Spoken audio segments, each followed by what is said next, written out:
प्रदेश सरकार इस साल 37 करोड़ पेड़ लगाने का लक्ष्य लेकर चल रही है, जिसके तहत एक्सप्रेसवे, हाईवे और सरकारी जमीनों पर तेजी से पौधारोपण किया जा रहा है।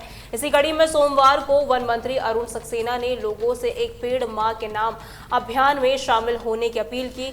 एक प्रेस वार्ता में वन मंत्री अरुण सक्सेना ने कहा कि प्रत्येक व्यक्ति को अपनी मां के नाम पर एक पेड़ लगाना चाहिए ताकि आने वाली पीढ़ी ग्लोबल वार्मिंग के प्रभावों से सुरक्षित रह सके। उन्होंने इस जन भागीदारी से पर्यावरण संरक्षण के महत्व पर जोर दिया है। एवं आजमगढ़ के क्षेत्र में वृक्षारोपण होगा। उक्त के अतिरिक्त प्रदेश के सभी मंत्रीगण द्वारा नामित जनपद में प्रभाव पर वृक्षारोपण करेंगे। जनपद स्तर पर वृक्षारोपण के सफल क्रियान्वयन तथा बेहतर समन्वय हेतु अपर मुख्य सचिव, प्रमुख सचिव, सचिव स्तर के अधिकारी, नोडल अधिकारी के रूप में हर जिले में जाएंगे। वृक्षारोपण कार्यक्रम में सभी स्तर के जनप्रतिनिधियों यथा माननीय सांसद, माननीय विधायक, माननीय महापौर, अध्यक्ष, नगरीय निकाय एवं सभी पार्षद सभासद, माननीय अध्यक्ष, जिला पंचायत, क्षेत्र पंचायत एवं सभी ग्राम प्रधान एवं ग्राम पंचायत सदस्यगण का सक्रिय सहयोग और सहभागिता मिल रही है। वृक्षारोपण कार्यक्रम में समस्त सरकारी, गैर सरकारी संस्थाएं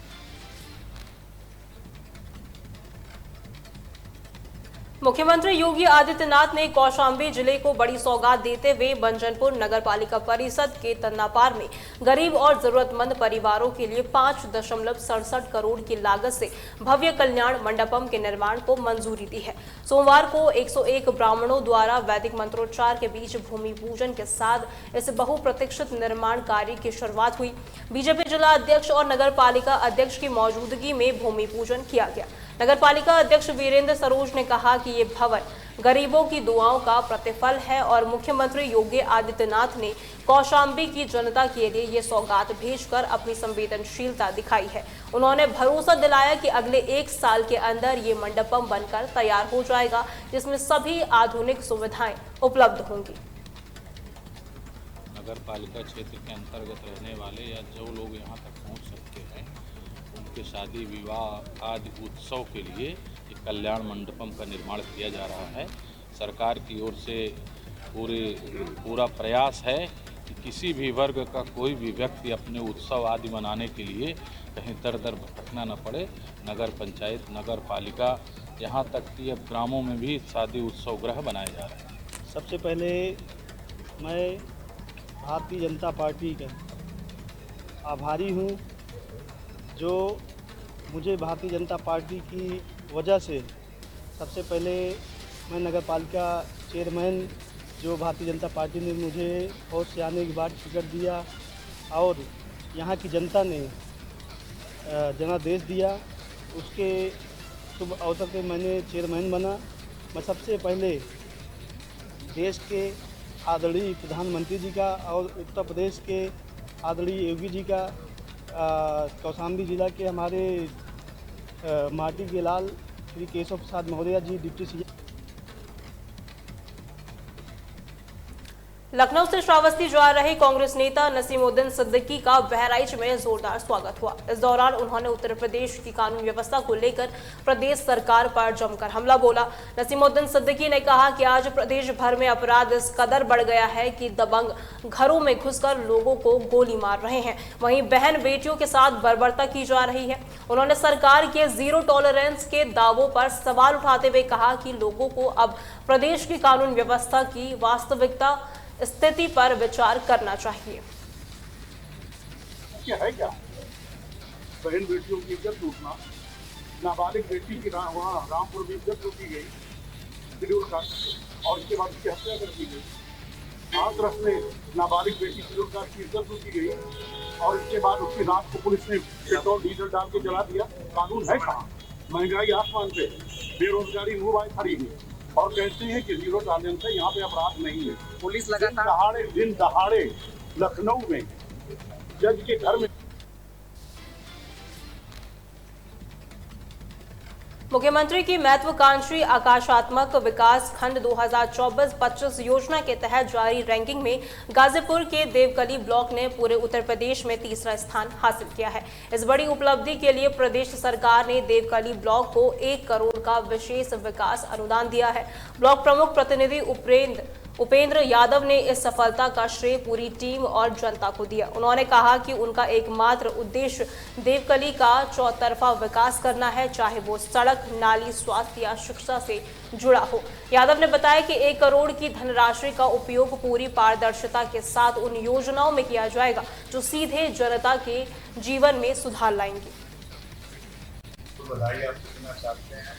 मैं सबसे पहले गाजीपुर देवकी ब्लॉक आज जो तीसरे स्थान पर जो विकास के पथ पर जो आज हासिल किया, इसके लिए मैं देवकी ब्लॉक के विकास खंड अधिकारी जमालुद्दीन और जो देवकी ब्लॉक के सीएम सेल से जो अधिकारी सर्वे के लिए लगे हुए थे और लगातार 2-3 वर्षों से कार्य कर रहे थे हर एक बिंदु पर, चाहे पंचायती विभाग हो, स्वास्थ्य विभाग हो, शिक्षा विभाग हो, कृषि विभाग हो, हर एक बिंदु पर काम करने के लिए मैं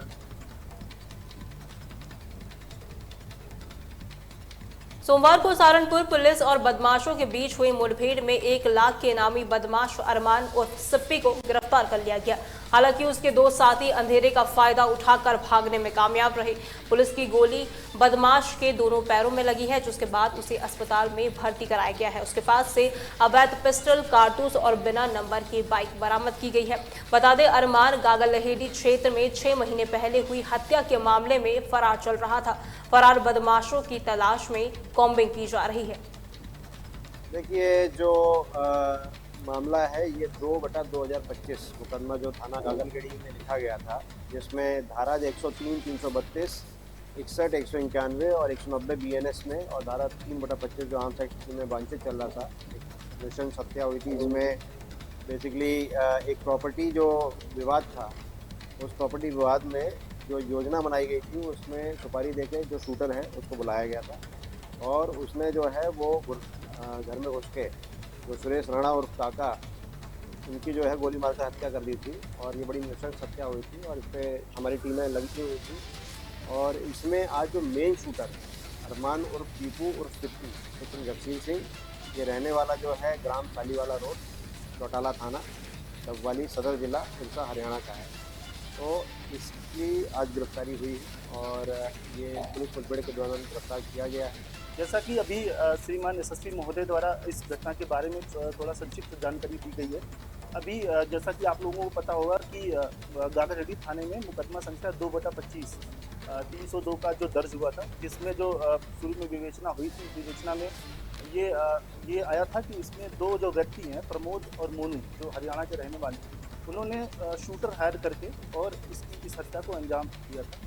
जो उसका मेन मोटिव उस समय पता चला था कि ये प्रॉपर्टी का विवाद था। प्रॉपर्टी के विवाद को लेके इन्होंने 1 शूटर हायर किए थे, 2 शूटर हायर किए थे और उससे उनकी हत्या करवाई थी। उसके बाद से लगातार 6 महीने से हमने टीम बनाई, एसओजी और सर्विलांस की टीम, थाना गागलहेड़ी की टीम थी इसमें, और लगातार 6 महीने से हम इस घटना का पीछा करते हुए सर्विलांस की मदद से इन शूटरों का पता लगाने की कोशिश कर रहे थे। इनका जो कहना था, जो बीच में आता था कि ये कभी नेपाल, कभी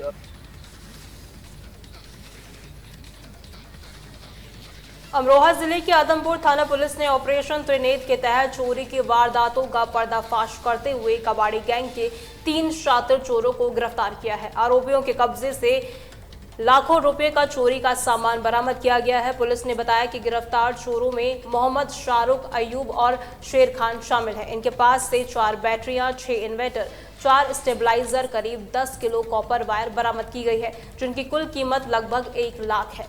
ये आरोपी पहले दुकानों और मकानों की रैकी करते थे और फिर कार से पहुंचकर चोरी को अंजाम देते थे।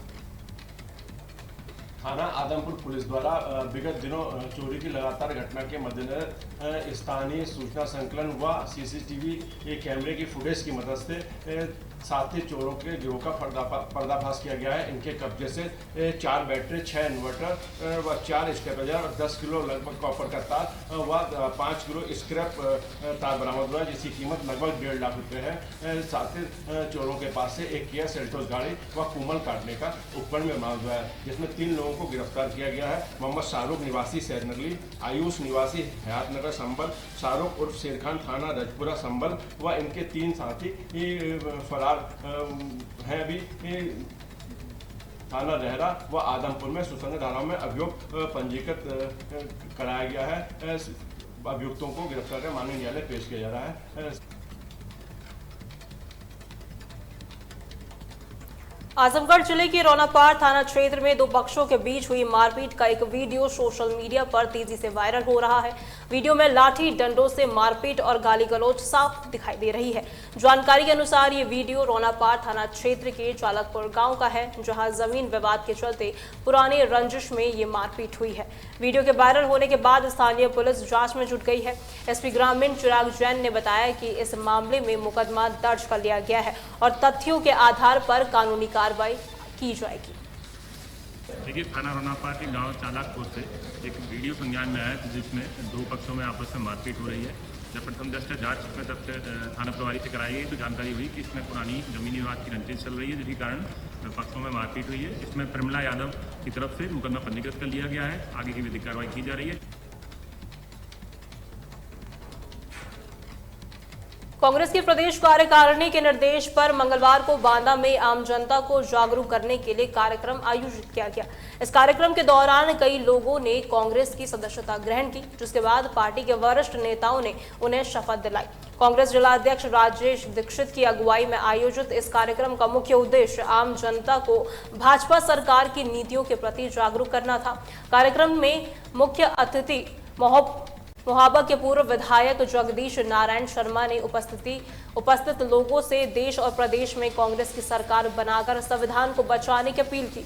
उन्होंने भाजपा सरकार पर निशाना साधते हुए कहा और ये आरोप भी लगाया कि वो लोगों को कांग्रेस के खिलाफ गुमराह करती है।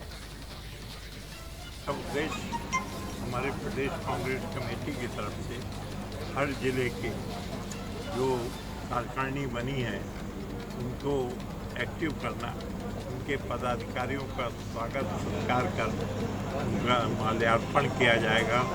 उन लोगों को अपने क्षेत्र वाइज जिम्मेदारियां सौंपी जाएंगी। हमारे कांग्रेस प्रदेश की ओर से ये निर्देश है कि संगठन को मजबूत कर गांव-गांव में पहुंचकर हमारे राहुल गांधी और कांग्रेस की नीतियों को आम जनता तक पहुंचाएं। और ये जो इस समय इस देश के साथ सामने संकट है, जो जातवाद के नाम पे हिंदू मुस्लिम के नाम पर वातावरण बनाया जा रहा है, वर्ग संघर्ष कराया जा रहा है, दंगे कराए जा रहे हैं, इससे आम जनता को जागृत करना और इनके द्वारा किए गए